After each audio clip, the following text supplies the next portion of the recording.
Hey, what's up, guys? This is MugenLord here, and today we're going to talk about Armored Core 6. Now, I know, we don't really talk about a lot of From Software games here on this channel. I normally stick to my guns, which are JRPGs and fighting games, but when it comes to Armored Core, I have a particular fondness for the series because I grew up playing Armored Core.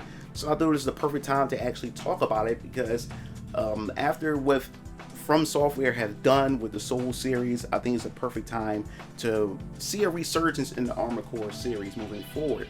So before we step into this video, make sure you hit that subscribe button and notification bell for more gaming content here on this channel. So we're going to dive into it. Armored Core. For those of you who don't know what Armored Core is essentially a mecha game that was created by From Software. A lot of you guys today, most of you, probably your normies and a lot of you new gamers out there would probably recognize From Software from their Souls games, but Souls games wasn't their first game. Their major game back in the day, from when I remember From Software, and my first interaction with the company and experience with the company has always been the Armored Core series.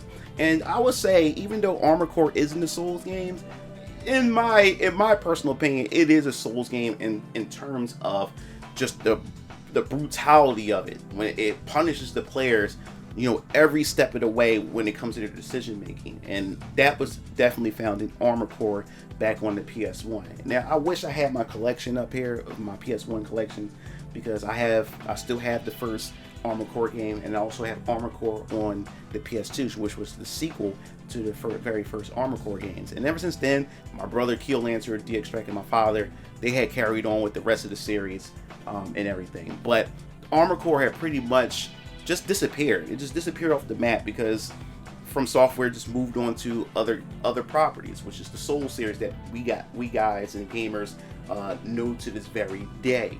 So now that we're moving forward, and Elden Ring have essentially made Game of the Year, and From Software has pretty much became a household name, this is a perfect time for From Software to go back into their library and start digging in to figure out what other IP they can bring back, and we can see a resurgence in, and it's Armored Core. It's a perfect time. Now, when it comes to Armored Core, the very first game, when I first played it, man, my father, he loves mechs. Everything mech wise, he loves it. And Keel Lancer, he's the same when it comes to mechs. And I have a fondness for mechs. I think my biggest love for mechs was in Xenogears. Xenogears had definitely got me into mechs, but Armored Core came out way before Xenogears. But when I first played Armored Core, man, it was something different. It was something unique. And this is still at the time where the PS1 is still having shaping its own identity, and PS1 just had a variety of different games for gamers to actually give a try. And from there, they started establishing their own identity, and they started cultivating their own IPs and their own fan base. And Armored Core was that. And when I say that Armored Core was brutal, because Armored Core, focuses on the brutality, and it stresses the players that they have to make good decision making, especially when crafting your mech. Heavy customization is what Armored Core focuses on, which we see in Armored Core 6. That's going to be the basic foundations when it comes to Armored Core, because you also always had to think about how you put your mech together, because there's so many different categories, so many different parts. And that's what made it intimidating for me, especially on the PS1 growing up playing Armored Core, is crafting and creating your mech, because it took a lot of patience, took a lot of time, took a lot of effort, and you spend most of your time in the garage just trying to figure out and tinkering with different options, different mechanics and everything. And what made it so detailed is that every piece on your mech had weight to it, and depending on the weight that you were able to put on your mech determines how fast your movement speed. It determined on what your mech was capable of doing. And then, of course, Armored Core. You have cores that you place on your mech, and that core determines the specifications and what your mech is capable of doing. So depending on the size of your core determines on the other things that you can do, your speed, your movement, and how many weapons your mech can carry. It's so many things you can do. And I used to get nervous when creating a mech, is because when you see the red numbers, it means that your mech is overweight, that's going to cause issues with your mech and everything like that, or you can't equip it and stuff. So there's a lot of things going into it. And once you create your mech, you go out into a mission. When you go out into a mission, You go out there and you have to just wish for the best. Like, is your mech suited for this mission? And you don't know if your mech is suited for the mission. You go, they give you a detail what the mission is.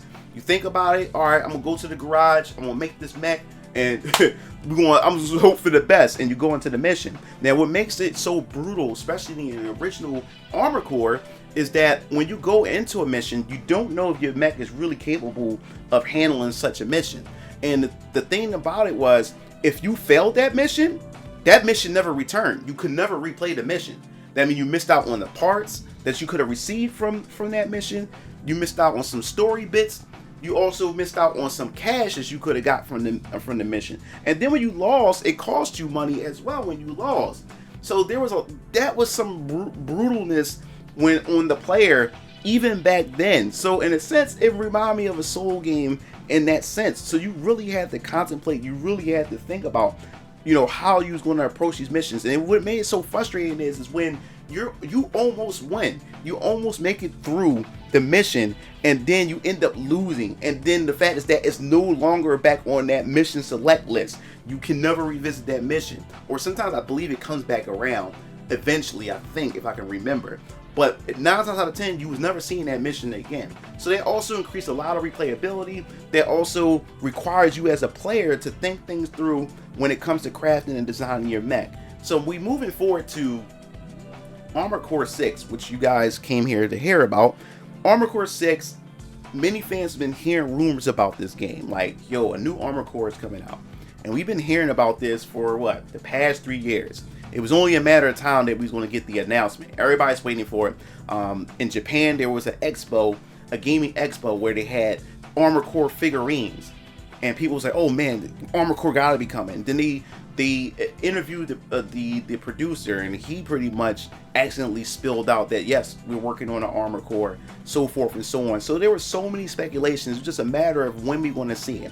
But the biggest question was, now that we played the Souls game and everybody enjoyed Dark Souls 1 through 3 and Demon Souls, of course, as well, but Elden Ring, which made Game of the Year, everybody started asking that very question.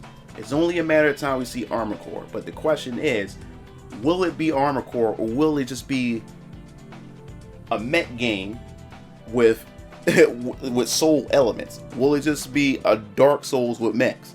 And that was the biggest question, and this what also had a lot of Armored Core fans really worried, because Armored Core is a totally different IP from the Souls games, and a lot of the veteran Armored Core players was like, keep those Souls-like things from Armored Core. Let Armored Core be its own thing. Now, what the producer did say, he said, hey, this will first and foremost will always be an Armored Core games. Yes, we will take some conventions that we learned through game design, game development of the Souls games, and we will utilize that going into Armored Core 6. So now that we have the official gameplay, after we've seen the teaser trailer that they have, people's waiting for the gameplay. We did get this gameplay, and it's getting high praise. Everybody's looking forward to this. Some people got hands-on with it. Some people was able to actually see the game behind the scenes at particular showcases that they had going on from software. And from what everybody's saying, and from what I've seen, yes, it is an Armored Core game, but yes, there is some Dark Souls elements, but not in the sense of where it's completely a Dark Souls game. Now, the thing is, the producer weren't lying. Like, yes, this is an Armored Core game, but we did take some conventions from the Souls games and we implemented it. And I think one of the major things that stand out is the primary camera lock-on. Now, if you guys don't understand what that is, if you look at the trailer, you see how where the mech has focused on that one particular mech, and the camera follows that mech around, which means it makes dodging, it makes fighting the mech much more easier. And also the bosses has attack patterns similar that you will see in the Souls game, but overall it is a Armored Core game. Now, the controversy comes into this is because if you haven't played the original Armored Core games, Armored Core, there wasn't a lock-on Z targeting like that you would see in a Souls game, or games like Zelda Ocarina of Time, and Zelda games where you have a lock on and then it cycles around, the camera always follows the enemy that you're locked onto. The original Armored Core games never had that. You had complete control of your mech when it comes to movement speed, when it comes to focusing. And that was the thing that made Armored Core challenging, because you had to aim your reticle manually, and depending on what features and what weapons that you had on your mech, that determined on how efficient the lock-on sequence was when locking onto your enemies. But other than that, while you're moving, you had to manually keep your mech in the eyesight and the reticle focused on the enemy. There weren't any lock-on features that followed the camera, followed the enemy. You didn't have that. So not only did you have to worry about firing your weapons, you not only had to worry about firing your missiles and making sure that the reticles aim on your targets, you still had to manually move your mech around and keep the camera focused manually while trying to outmaneuver. So it created a lot of advanced techniques, advanced movements in Armored Core. So there's some Armored Core veterans who are upset at the fact is that we have a primary lock-on camera feature, to where now, you know, when the camera locks onto the enemies, you can easily see the enemy attacks being telegraphed, and it allows you to get behind the enemy when they make certain particular mistakes, which a lot of fans are, you know, some fans are really upset about, for the simple fact is that it was really hard trying to sneak up on an enemy mech in the original Armored Core games, trying to get those sneak attacks and everything like that. It really made it really difficult and hard to do that. But it seemed like with the lock on camera, a lot of fans are upset with that, because it's saying, hey, this is not Armored Core. This is actually, it's like they simplifying it, making it easier for normies and stuff. And as you gotta understand, when it comes to communities who grew up with a particular series, you know, they don't like to see radical changes done to their games, you know, just because the producer wants to bring in newer players. You already seen that with the Final Fantasy community, how they doing radical changes with Final Fantasy 16. You have your fans who's been fans of the series for so long, don't want to see such a change, and then you have the newcomers coming in and other people coming in saying, hey, like, you know, series needs to evolve. So this is where now it's time for the Armored Core fan base, and they're experiencing that right now. And there's a lot of debate whether or not is this actually an Armored Core game, because they're doing certain things. Another thing that's a feature in Armored Core is now that you have these when you lose, or when you fail a mission, or when you die during a mission, you can actually switch up your mech on the spot. You can go in and retool at these garages right there mid-mission and at checkpoints and everything like that. And fans are upset with that, because they're saying that, man, like, we don't like that either. We like the fact that when you lost, you had to start the mission over again, or you had to, you know, you had to accept the reality that you lost because of how you set your mech up. So people are kind of upset. Fans are kind of upset at the fact is that now you can change your mech mid checkpoints and things like that. But the only thing that I have the only pushback that I have for that is, for the simple fact is, maybe there's a reason why they're doing it. What I mean by reason, if you look at the environments, the missions in the areas are so much bigger, they're so much wide, they're so much vast in Armored Core 6. It gives me this indication or this illusion that maybe the missions are much bigger and longer.